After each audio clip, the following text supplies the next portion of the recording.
J'ai enfin fini ma quête existentielle. Mm. Et ça fait tellement du bien de savoir pourquoi on est sur Terre. De savoir aussi quelle est notre mission. Et d'avoir retrouvé dans mon cœur et dans mon âme ce lien plus grand. Et cette quête existentielle, j'ai l'impression qu'elle a toujours été là en moi, en fait. Déjà dans l'enfance, où je me posais les questions de qu'est-ce que je fais sur Terre? C'est quoi la vie? Pourquoi il n'y a pas l'amour autour de moi partout comme je le ressens dans mon cœur? Et vraiment, cette fin de quête existentielle est arrivée lorsque j'ai retrouvé cette source en fait en moi, et cette reliance à plus grand, et ma vie a basculé. Oui, la mission se présente à toi, en fait, c'est pas ton humain qui cherche à vivre la mission, mais elle vient au moment où tu es prêt en fait à la recevoir, tout simplement. Et tu vois, c'était important pour moi qu'on revienne sur ces... tu vois, on parle beaucoup de la source, on parle beaucoup de vivre avec son âme, incarner le divin sur la terre, mais ça reste beaucoup conceptuel en fait pour les gens, et j'ai à cœur aujourd'hui d'amener, tu vois, cette conscience pour que chacun puisse comprendre ce que ça veut dire, ce que c'est, et que ça soit accessible vraiment à tous en fait. Concrètement dans la vie. Concrètement dans la vie. Et tu vois, j'ai envie de partager quelques clés pour que chacun puisse vraiment comprendre qu'est-ce que c'est que cette connexion à la source et comment vivre avec son âme dans l'incarnation, c'est-à-dire comment vivre cette connexion au divin, à la source, on l'appelle comme on veut, mais cette connexion à plus grand dans sa vie matière, vraiment jusqu'à son corps physique en fait. Et tu vois, pour moi en fait, c'est une question de conscience en fait. Je sais, dans ta vie, tu traverses différentes consciences. Au départ, quand tu arrives dans ce monde, tu vis un peu dans un monde d'apparence, et tu crois que ce que tu vois, et tu es directement en fait affilié à un monde que tu connais. Mais tu sais pas qu'il y a un autre monde. Et souvent, quand tu as un éveil spirituel, c'est ce qui se passe, hein, tu t'éveilles à une dimension beaucoup plus fine, et en fait, tu comprends que derrière ce que tu voyais avant, il y a autre chose. C'est-à-dire qu'il y a une énergie, tu comprends que il y a quelque chose de beaucoup plus subtil que tu ne voyais pas avant. Donc tu vois, quand tu changes de conscience, il y a comme... c'est la même réalité, mais c'est juste qu'il y a un affinement dans ce que tu vas percevoir, dans ce que tu vas sentir. Tu vois, il y a vraiment quelque chose qui change au niveau vibration énergétique.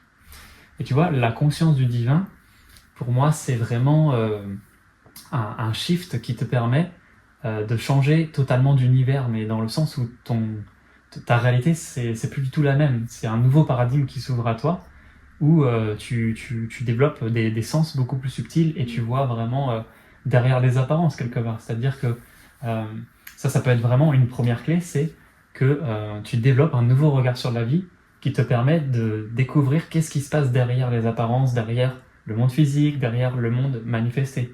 Tout ça, ce n'est qu'une conséquence, et derrière, il y a une cause. Et du coup, le regard de la source, le côté divin incarné, il se manifeste à travers un nouveau regard dans le vivant, c'est-à-dire que tu vois derrière les apparences, et tu commences à observer la cause qui a engendré les faits. Tu commences à voir l'énergie animatrice qu'il y a derrière chaque chose, derrière une pensée, derrière une parole, derrière un acte. En fait, tu vois qu'il y a quelque chose qui a initié cette chose-là. Mais quand tu n'es pas éveillé dans des plans supérieurs, tu vas rester que sur ce qui te vient directement, et du coup, c'est limité, tu vois. Donc, ça, on va dire, c'est une première clé, on va dire un indicateur qui te démontre que tu incarnes vraiment le côté divin, tu vois, c'est vraiment cette nouvelle vision, mais ça s'accompagne d'autres choses aussi, hein, il y a bien d'autres choses. Par exemple, cette capacité de ne plus être influencé par rapport à l'extérieur. Quand tu incarnes le divin, il n'y a plus rien qui rentre de négatif à l'intérieur de toi. Négatif dans le sens où ça va te pomper ton énergie et ça va faire fuiter ton énergie, tu vois.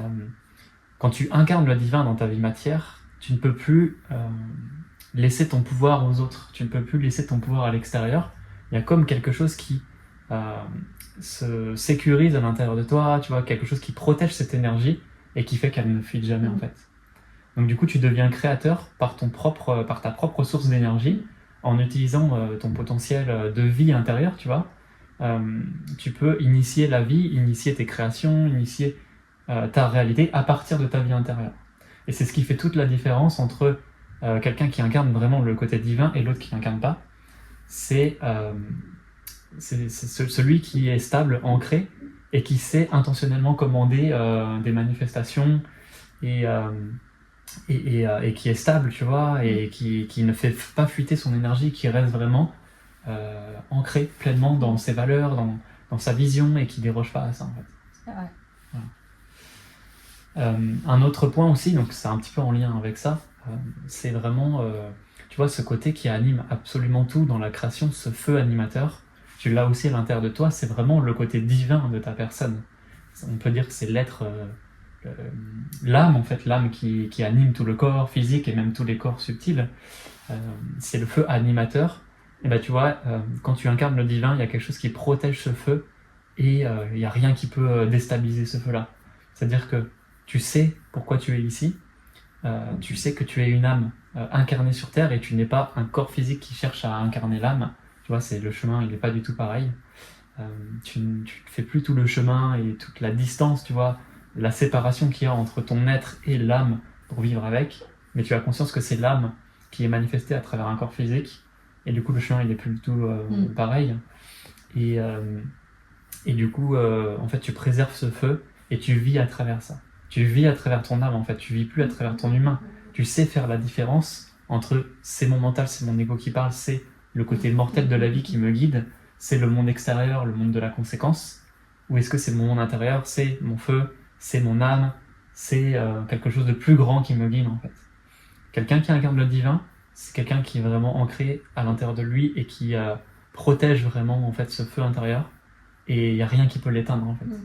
Tu vois, par exemple, moi, dans mon histoire, quand j'ai eu cet éveil et que j'ai compris ce qu'il y avait de l'autre côté et qui j'étais vraiment dans mon essence véritable, je ne pouvais plus retourner en arrière. Il n'y avait plus rien qui pouvait me dire mais non, tu n'es pas ça, ça n'existe pas. Et tu vois, il y a quelque chose qui fait que tu ne peux pas retourner en arrière parce que tu t'es engagé sur cette voie de la lumière, sur ce chemin en fait. Et jamais en fait je pourrais dire mais non, en fait je suis pas une âme, je suis pas un être de lumière incarné dans un corps, je peux pas revenir en arrière. Donc du coup, toutes les attaques, toutes les injonctions, toutes les circonstances de vie qui vont pouvoir me déstabiliser, les challenges, eh ben, je vais les affronter avec ce regard de la source, en fait, et je vais me dire, mais non, en fait, la lumière est beaucoup plus puissante, et toutes ces ombres, en fait, elles n'existent pas, et ça les dissout automatiquement. Ces choses ne m'influencent plus, tu vois.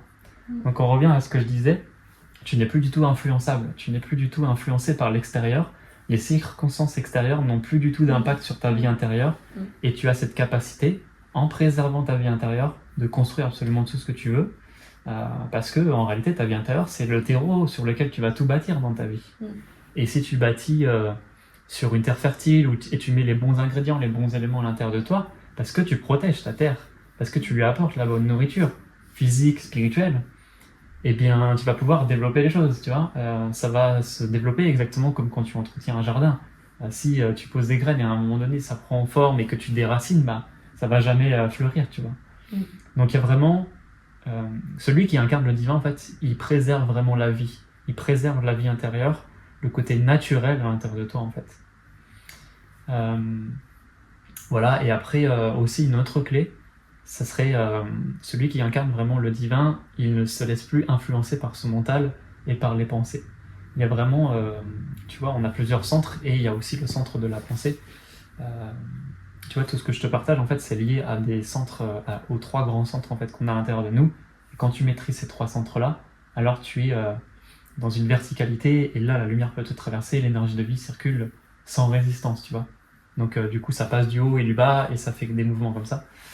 Et là, en fait, la tête, il y a vraiment celui qui incarne vraiment le divin, il a une maîtrise de ses pensées, il sait commander les bonnes pensées, il sait éloigner les mauvaises. Et en fait, tu vois, le rôle de l'humain, c'est vraiment de jouer... il a vraiment ce rôle d'antenne relais, c'est-à-dire qu'il envoie de l'information par son aura, mais où il en reçoit également à travers l'univers, à travers les mondes supérieurs, à travers les mondes subtils. Il y a des échanges qui se font, et du coup, c'est la qualité de la connexion qui va faire que tu vas pouvoir attirer les bonnes vibrations, en fait. Et du coup, tu dois avoir une maîtrise de tes pensées pour savoir, justement, qu'est-ce que tu vas venir mettre dans ta terre. Si tu fais ça, alors là, tu peux commander intentionnellement les bonnes pensées, Tu vois, tu peux te connecter à des pensées vertueuses, à des pensées lumineuses, et ensuite les faire vivre à l'intérieur de toi, et vraiment commencer à vivre dans ta terre intérieure, dans ton monde intérieur, sans le côté extérieur, juste vivre la paix, la sérénité, la douceur, tu vois, toutes ces vertus en fait qui vont t'aider à protéger ta terre et à vivre et à vraiment maintenir cette vibration haute dans ta terre intérieure pour construire ta vie, parce que tu construis depuis vraiment cette terre intérieure en fait. Donc tu vois, pour moi en fait c'est les conditions qui sont nécessaires, c'est des indicateurs qui montrent que quelqu'un vit vraiment avec la lumière, vit avec son âme, incarne la source, incarne le divin, on l'appelle comme on veut, mais vit avec un monde supérieur en fait. Si tu incarnes ça, pour moi, tu vis avec un monde supérieur. Et tu vois en fait la porte d'entrée pour commencer vraiment à faire ce chemin, pour incarner toutes ces choses, eh bien c'est d'aller à la rencontre du naturel à l'intérieur de soi. C'est-à-dire prendre contact avec la vérité de ce qui se passe à l'intérieur de toi. C'est à partir du moment où tu vas pouvoir vraiment avoir ce regard de ce qui se passe véritablement à l'intérieur de toi que tu commences à éveiller et à observer différemment les choses, que tu puisses éveiller en fait cette subtilité dans la vie pour savoir exactement ce qui est bon, ce qui est mauvais, et puis tu vas pouvoir découvrir à l'intérieur de toi les faiblesses que tu as et puis les choses qui ne t'appartiennent pas pour vraiment te libérer de ça et ensuite justement cultiver la bonne terre et mettre les bons ingrédients dans ta terre. Ouais, et sur ce chemin, il y a quand même, moi je vois quand même 2 étapes. La première, c'est l'éveil de la conscience, donc aller retrouver justement en soi cette source. Et la deuxième étape, c'est ce que tu as donné, c'est les clés, c'est comment l'incarner au quotidien. Et tu vois, je vois sur mon chemin, moi je suis encore en apprentissage pour l'incarner au quotidien, parce que je me laisse encore beaucoup trop happer par mon mental, parfois, par mon personnage, par mon ego. Et je vois à quel point parfois je me détourne en fait de la source en moi. Et je vois aussi dans la matière du coup que lorsque je me détourne de ça, y a rien qui se manifeste ou voilà, il y a des choses il y a des obstacles en fait sur mon chemin. Et donc c'est une vigilance à avoir au quotidien, une discipline aussi pour rester aligné à cette source et à cette conscience-là et dans cette fréquence-là.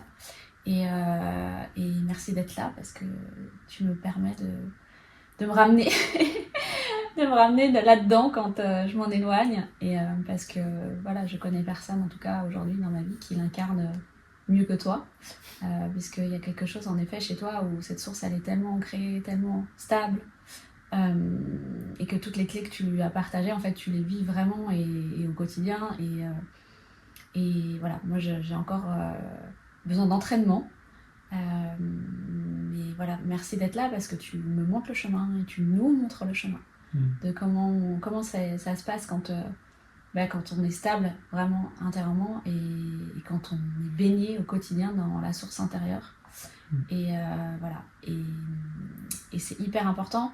Et moi je pense qu'il faut aussi comprendre que oui, il y a l'étape de j'ouvre la conscience, mais il y a aussi comment j'entretiens en fait ce feu, comment j'entretiens la connexion à la source. Et ça, c'est la responsabilité de chacun. Et même si on n'y arrive pas tout le temps, c'est pas grave en fait. C'est, encore une fois, on apprend. On nous a tellement coupé de ça depuis voilà, des années, des milliers d'années que c'est pas du jour au lendemain. C'est pas le nirvana, voilà, l'éveil du jour au lendemain et puis on reste là-dedans. Non, en fait. C'est vraiment comme un sport en fait. Exactement. C'est un entraînement, une discipline, des vigilances à avoir à l'intérieur de soi. Et aussi, ce qui est important, c'est que au quotidien, on a besoin de quelqu'un qui nous montre en fait et qui nous remet dans le droit chemin. Et tu vois bien quand moi parfois je m'écarte de ce chemin parce que mon mental me met peur et tout ça, et ben merci d'être là parce que tu me remets dans mon axe, tu me remets dans le droit chemin. Et c'est aussi ce qu'on fait avec nos clientes, parce que notre personnage prend parfois encore beaucoup trop de place et qu'on s'éloigne de ça, même si on a la conscience, même si on l'a connecté. Et donc moi je reste persuadée qu'à un moment donné, pour l'ancrer vraiment profondément, on a besoin de quelqu'un qui nous, comme un parent en fait, qui nous montre la voie et qui nous dit ok, là tu veux traverser, la route, regarde à gauche et à droite et puis traverse. Parce que parfois on oublie de regarder à droite et à gauche et puis on traverse sans regarder, Ouais, comme un oui. enfant. Bah oui. Donc on a besoin d'un parent qui nous montre comment ça fonctionne Ouais. chaque jour en fait et qui nous ramène dans la juste voie en fait, la voie de la source. Exactement. Mais c'est important de préciser que je suis comme tout le monde en fait, parce que j'ai vécu tous ces moments de galère aussi. J'ai été pendant très longtemps en fait une personne qui était complètement différente et l'inverse de ce que tu vois aujourd'hui en fait.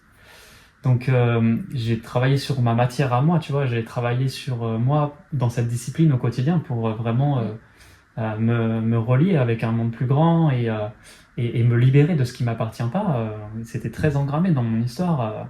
J'ai dû vraiment faire un gros travail sur moi, quoi. Mais ça a été possible parce que parce que je me suis vraiment engagé envers ça et j'ai donné quelque part tout mon temps, toute mon énergie sur mon développement personnel. J'ai vraiment maximisé mon temps et mon énergie pour me développer et surtout je me suis fait accompagner et je me suis fait entourer de personnes. J'ai retrouvé ma famille. Tu vois, je suis vraiment rentré dans un courant initiatique qui m'a vraiment guidé. Et tu vois, ce que j'ai compris en fait à travers ce chemin, c'est que euh, pour l'avoir fait aussi avec des centaines de personnes en accompagnement, c'est que si tu veux changer ta vie, si tu veux transformer quelque chose, tu as besoin de maintenir l'énergie. Parce que tu vois, c'est ce qu'on voit avec Pure aussi, il y a beaucoup de personnes qui ont cette conscience, qui ont la connaissance, qui savent comment ça fonctionne, mais pour autant, tu vois, toutes les clés que j'ai partagées, il y a tout un chemin pour vraiment les vivre et les incarner dans la matière.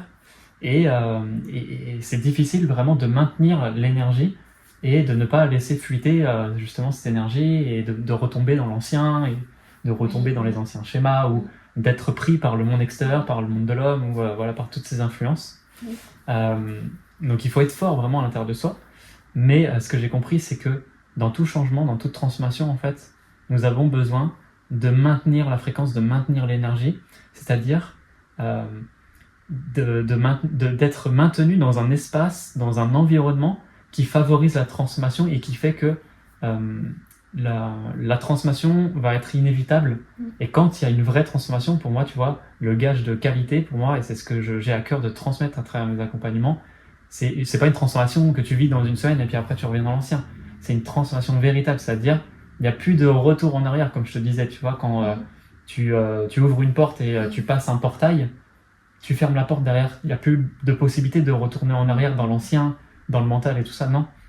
Tu vis vraiment avec ta source en toi, avec ton énergie et tu préserves ça et tu vis avec ton âme en fait et tu ne te défais plus de ça en fait.